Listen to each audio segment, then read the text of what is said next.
All right, welcome into the Bills Breakdown by Chat Sports. I'm Harrison Graham. On today's show, we're going to talk about the possibility of Buffalo signing former All-Pro cornerback Jaire Alexander as the Packers are set to release him, plus an interesting report connecting the Bills to Alexander. So stay tuned for that. But before we get to that, guys, we are so close to 5,000 subscribers. We've had some moving parts recently at Chat Sports, so we haven't been able to quite do daily videos. We're doing like 3 episodes a week. If you want more videos on the channel, if you are a diehard Bills fan, I would encourage you to subscribe. It's 100% free. Once we get to 5,000 subs, that allows us to do even more content here on the show. So if you want to help make that happen, all you got to do is hit that subscribe button. Okay, so Jaire Alexander set to be released by the Packers. I thought Jordan Schultz had an interesting note that the Packers and Bills held trade talks this offseason centered around Alexander, but talks ultimately fell through and Buffalo moved on. He noted that Maxwell Hairston then ended up getting picked by the Bills, which obviously could throw a wrench into the possibility of Buffalo targeting Alexander, but I still do wonder if it's a possibility. Now, obviously, the big question would be is, well, what's it going to cost? Because he's missed half the games over the last 4 years, half the possible games. And in 3 of those 4 years, he's missed 10 or more games, including 10 in each of the last 2 years and 13 back in 2021. In 2022, only missed 1 game, but he's been hurt a lot, and he's missed a lot of time, which is unfortunate because when he's out there, he's one of the best corners in the league. I still think a healthy Jaire Alexander is the top 10 corner in this league, a CB1. Hell, I think he'd be the best corner on this team. I think he's better than Christian Benford. I think he's definitely better than rookie Maxwell Hairston at this point in his career. You know, when I think about the possibility, I'm still pretty interested. Like, I would still be pretty interested in Jaire Alexander if I was Brandon Beane, cost dependent. I'm not breaking the bank for him. I'm not giving him huge guaranteed money, but I don't know, like $5-6 million base with incentives to get up to 10, cap it of like $4 or $5 million bucks, maybe add a void year to it to keep that number down. I don't hate that if I'm Buffalo because, again, and we've talked about this with Trey Hendrickson and all these other pieces, it's like, are you trying to get over the top or not? Like, to me, the Bills have been knocking on the door. Can we beat the Chiefs? Haven't been able to get there. Well, Jaire Alexander, if he's healthy, might be a piece that helps you get over the top. So if he doesn't cost you an arm and a leg to do it, now you don't even have to trade for him. I would still be pretty interested. And a few reasons why I would. Like I said earlier, I still think this is a true CB1 when healthy. I get it, the when healthy part is key, but you've already helped yourself by getting Hairston. So, worst case if Alexander gets hurt, well, it's not like you don't have a plan B in place, right? But Alexander is a plan A if you have decent depth behind him, which I think the Bills do have now. They brought back Trey White. Maybe there's something there still. I think you've kind of done yourself a decent favor there with those other moves.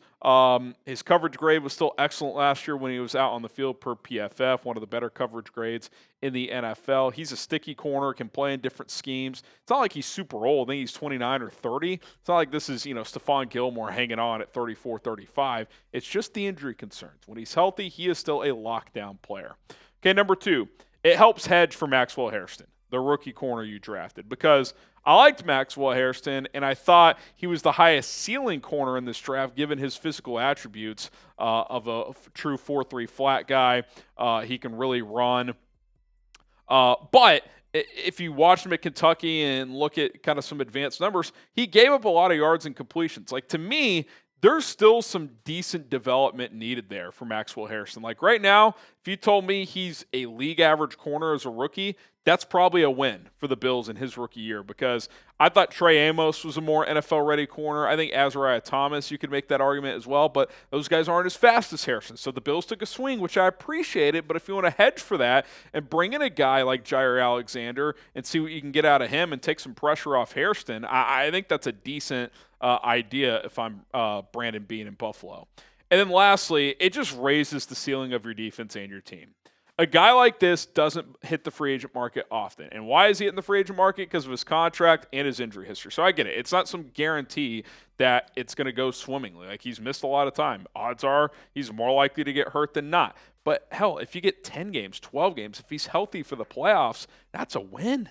Like if he can help you in January and ideally into February, like who cares if he misses 5 or 6 games in the regular season? Again, I don't think you're going to have to break the bank here. This isn't going to be a guy you're giving $15 million to. I don't think so.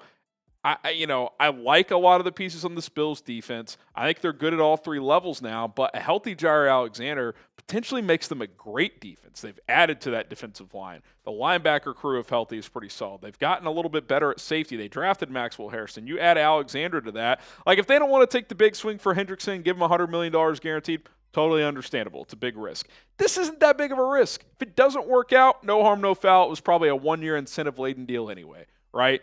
It's not like you're adding him and passing on a corner in the draft. Like, that's what the Packers did. They waited till after the draft to move Alexander, and they didn't even trade him. They didn't find a trade, and they did not draft a corner to replace him. The Bills drafted Harrison, so if it doesn't work out with Alexander, if they make this move, it's not like you're dead. But if you do add him and it does work out and it knocks everybody down a peg, you could be feeling pretty darn good. Because what happened in the playoffs last year? Christian Benford got hurt, and Mahomes picked him apart. Like, that was an issue. Well, now you get Alexander. Even if you do lose one of your guys, you might have enough, chess pieces to work with to still hold up in a game of that magnitude. So I want to hear from you guys, Bills Mafia. Should the Bills sign Jaire Alexander? Type S for sign or P for pass.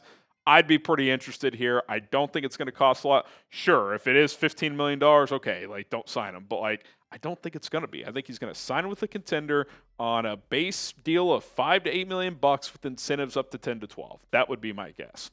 Okay, we do have a bit of a James Cook update from Adam Schefter, and it doesn't sound great if I'm being completely honest, as he's, of course, been skipping team workouts, mandatory minicamp. I do not expect him to be there for that, especially after hearing this from Schefty. He said, quote, "He has basically disconnected himself from the organization and the city, put up his house for sale.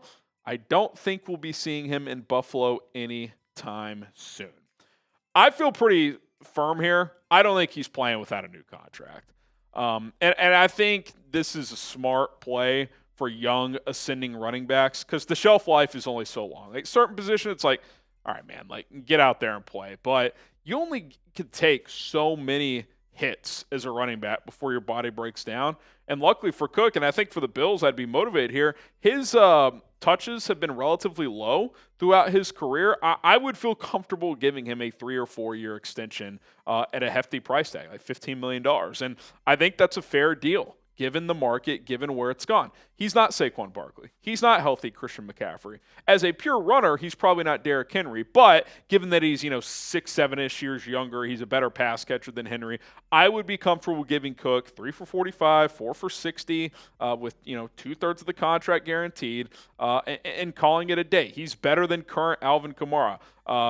Taylor's a better, just pure runner, but he adds the receiving element that Taylor doesn't give you a ton of. Josh Jacobs, same deal. Probably a better between the tackles runner, but doesn't give you the receiving element that James Cook does. He's 10th in all-purpose yards over the last 2 seasons. He's got almost 3,000 all-purpose yards over the last 2 years. And again, that's for a guy not getting 25 touches a game.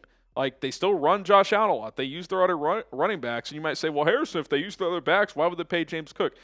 I mean, if you want to go into a critical season like this with Ray Davis and Ty Johnson, be my guest. But since Joe Brady has taken over as the offensive coordinator, their style has become more run-oriented, and James Cook is a massive part of that. He is their best skilled player on offense, and I'm really not sure it's that close.